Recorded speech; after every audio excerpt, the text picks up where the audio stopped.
gentlemen, I have a few disclaimers before we proceed. I feel it is necessary to acknowledge, as Katie so nicely revealed, that I am in fact Pakistani, and political opportunism aside, that as a Pakistani woman, to speak in defense of Narendra Modi is fundamentally against my nature. I mention this because I need you to know that I would not be speaking in opposition to this motion unless I thought it absolutely necessary.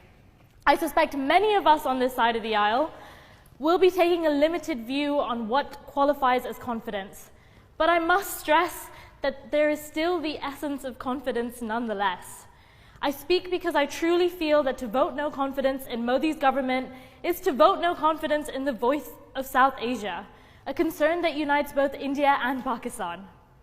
I'm not an apologist, and despite what the proposition pushes forth, there is evidence of unfairly discredited success on Modi's part.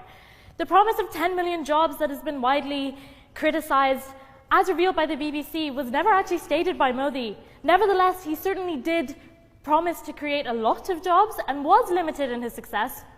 In my eyes, however, he rightly states that we should look to the informal sector of the Indian economy before concluding on the realities of unemployment.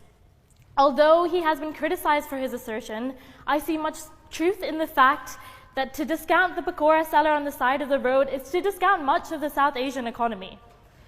Positive hopes for employment are on the rise, with 60% of individuals, and that's Pew Research Center, that's not his fake news, believing that Modi will deliver with more time to do so. More pertinent to myself and to those here, Modi's Act East policy displays that he is not willing to shy away from challenging China's attempts at becoming a superpower. Modi has shown inwards and outwards that India will no longer be non-aligned. India under Modi aggressively fought for the new Silk Roads to find their base not in the heartlands of China, but in the Punjab. He has made a name for India, its own name, divorced from the Raj, divorced from the West, that is assertively Eastern and successful.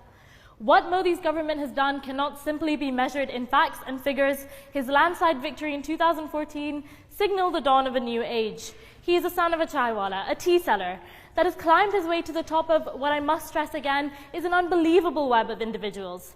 Modi shocked the system of cobweb dynastic politics, and his name continues to be synonymous with change for young middle-class Indians today.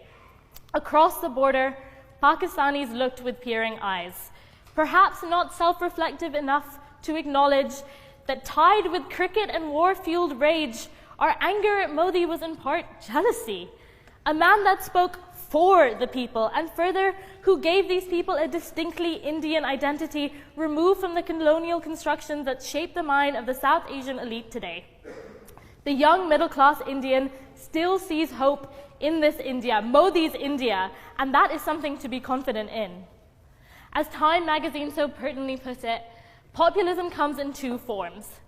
There are leaders that exploit the passions of those they do not actually identify with.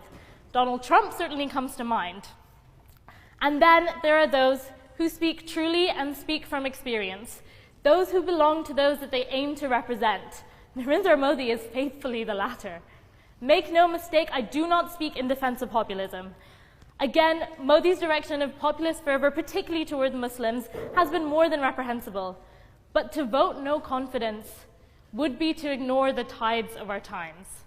To vote no confidence would be to fail to recognize that the Achhe Din is here for those who have for too long been politically neglected. To vote no commentaries, punditry, opinion pieces, and special reports on the Indian election is that no one seems confident that Modi will lose. Regardless of how much a Guardian writer, a New York Times writer, a Times of India writer expresses confidence in Modi's failures, the article always ends with, they still seem to have faith. It is in this faith of the ordinary man that I wish for us here to recognize. Confidently and assuredly, the masses continue to believe in Modi. And to vote no confidence would be to confidently and assuredly deny recognition to the majority of 1.5 billion people whose status quo